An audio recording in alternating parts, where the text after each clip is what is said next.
Welcome friends. First of all, आप सभी लोगों का, जितने भी लोगों ने मेरे पार्ट 1 को पसंद किया, मोटिवेट किया, सभी को बहुत बहुत धन्यवाद, बहुत बहुत शुक्रिया। Today I am going to deal with the part 2 where what the CMEs can do post COVID-19 for MSME sector. Fortunately, I have chosen the date today because uh, it's a lucky thing for me कि मैंने प्रधानमंत्री जी को भी सुना और उसके बाद से निर्मला सीतारमण जी का भी मैंने जो एमएसएमई सेक्टर के लिए जो कुछ भी उन्होंने कहा या जो कुछ भी हमें प्रोवाइड किया उसको भी सुनने के बाद ये डेलिब्रेशन करने का हमें मौका मिल रहा है या मुझे मौका मिला है। First of all, let us understand that MSME sector is the backbone of our Indian economy. Almost 90% you can say our workforce directly indirectly relate to this particular sector. जो भी हमारे स्किल्ड अनस्किल्ड जितने भी हम लोग आते हैं उसमें एक बहुत बड़ा वर्क जो है वो एम्प्लॉयमेंट इसके ऊपर है। इसका जीडीपी में एक अच्छी खासी योगदान है और कुछ नहीं तो ये हमारे जितने भी मेजर इंडस्ट्रीज हैं उनको एक तरीके से मेन सप्लायर या सप्लाई चेन का एक बहुत बड़ा हिस्सा है ये। तो सबसे पहले तो हमको ये समझना होगा कि ये जो बैकबोन है, even though it is considered as small medium and tiny enterprises, लेकिन इसका जो रोल है वो बहुत बड़ा है। इसकी प्रॉब्लम भी बिल्कुल अलग है, लेकिन हमें ये पढ़ाया जाता है या एक नॉर्मल परसेप्शन है हम लोगों के दिमाग में कि जो कॉस्ट एंड मैनेजमेंट अकाउंटेंट्स है वो कोई बहुत बड़ी बिग यूनिट्स के लिए या मेजर यूनिट्स के लिए ही काम करते हैं। कॉस्ट ऑडिट करते हैं, कंसल्टिंग करते हैं, huge kind of value chain analysis करते हैं। लेकिन सच में अगर देखा जाए तो हमारा रोल जितना उन बड़े इंटरप्राइजेस के लिए है उससे कहीं ज़्यादा हमारे देश में हमारे ये एमएसएमई सेक्टर के लिए है। कैसे, मैं आपको समझाता हूँ। हम लोग सिर्फ आज कॉस्टिंग की टेक्निक्स के सिर्फ 2 टेक्निक्स की हम लोग बात करेंगे जो एमएसएमई सेक्टर को स्पेसिफिकली ध्यान में रख करके मैं आपको बता रहा हूँ, या जो मेरा पर्सनल एक्सपीरियंस है, क्योंकि मैं खुद ही एसोचैम इंडिया पे मैं एमएसएमई सेक्टर का मैं मेंबर हूँ और यूपी का चार्ज है मेरे पास में एज ए को चेयरमैन। और आप समझ सकते हैं कि उत्तर प्रदेश में सबसे बड़ा जो कंट्रीब्यूशन है वो एमएसएमई सेक्टर का ही है। मैंने खुद emerging businesses chamber of commerce को मैंने प्रमोट किया वहाँ पे, जो कि वहाँ के जगदीशपुर एरिया की एक सबसे बड़ी और सबसे एक्टिव चैम्बर है। जो हमारी एमएसएमई सेक्टर है उनकी क्या रिक्वायरमेंट होती है, 2 मेन चीज़ों पे वो लोग फंक्शन करते हैं। प्रॉब्लम्स में मैं नहीं जा रहा है अभी मैं ये डिस्कस कर रहे हैं हम लोग कि उनकी 2 चीज़ों पे, बेसिक चीज़ों पे ऑपरेट करते हैं। एक, जो भी उनका बायर है या जिनको भी वो सप्लाई कर रहे होते हैं, प्राइस फिक्स जो है वो लोग करते हैं। यानी कि हमारे को ये ऑर्डर मिलता है या एमएसएमई सेक्टर को ये बताया जाता है कि साहब आपको 80 रुपये में ये माल सप्लाई करना है, तो मैं कंपटीशन में 80 रुपये का माल सप्लाई उसको करता ही करता हूँ। उस मेरे पास कोई दूसरा ऑप्शन नहीं है, क्योंकि मैं या तो डेडिकेटेड हूँ या इस रेट पे मेरे को फंक्शन करना है। ऐसी सिचुएशन होती है। दूसरा वो होता है जो स्टैंड अलोन करती हैं, लेकिन जो स्टैंड अलोन करती हैं वो यूनिट्स वो होती हैं जो बहुत ही लोकलाइज्ड होती हैं, वो एक्सपेंड नहीं कर पाते। मान लीजिए कि एक पर्टिकुलर टाइप का प्रोडक्ट, अब जगदीशपुर में जो बेकरी है, बेकरी जो मैन्युफैक्चरर है, बेकरी वाला बेचारा उतना ही बना पाता है जितना अपने जगदीशपुर एरिया में सप्लाई कर सके। लेकिन अगर उससे बाहर उसको जाना है तो उसके पास उतनी क्षमता नहीं होती, क्योंकि जो इन्वेस्टमेंट लिमिट्स वगैरह थी या जो हैं उसमें एक्सपेंशन नहीं है।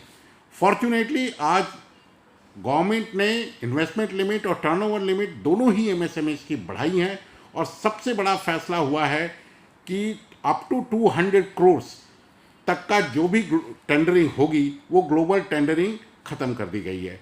इसका मतलब ये हो गया कि now MSME sector needs to gear up to make a major supply chain as a backbone to make in India, और जो हमारा, जिसको हम लोगों ने जो एक नारा दिया है हमारे प्रधानमंत्री जी ने कि be vocal about local, be local be vocal, तो उसके अंदर एक ये बहुत बड़ा एक रोल अब एमएसएमई सेक्टर को दिया जा रहा है। अब आप बोलेंगे कि इसमें कॉस्ट एंड मैनेजमेंट अकाउंटेंट्स क्या कर सकता है। पहली चीज, और दो टेक्निक्स की मैंने बात की, एक होती है टारगेट कॉस्टिंग और एक होती है लीन मैन्युफैक्चरिंग। सिर्फ दो टेक्निक्स, मैं आपको 20 टेक्निक्स डिस्कस कर सकते हैं, लेकिन क्योंकि टेक्निकल पैरामीटर्स कुछ ऐसे हैं कि एक दो में ही काम चलाते हैं, बाद में जब फुल्ली लाइव में आऊँगा तो आप कितना भी डिबेट करना चाहे, will be continuously doing that. What is a target costing?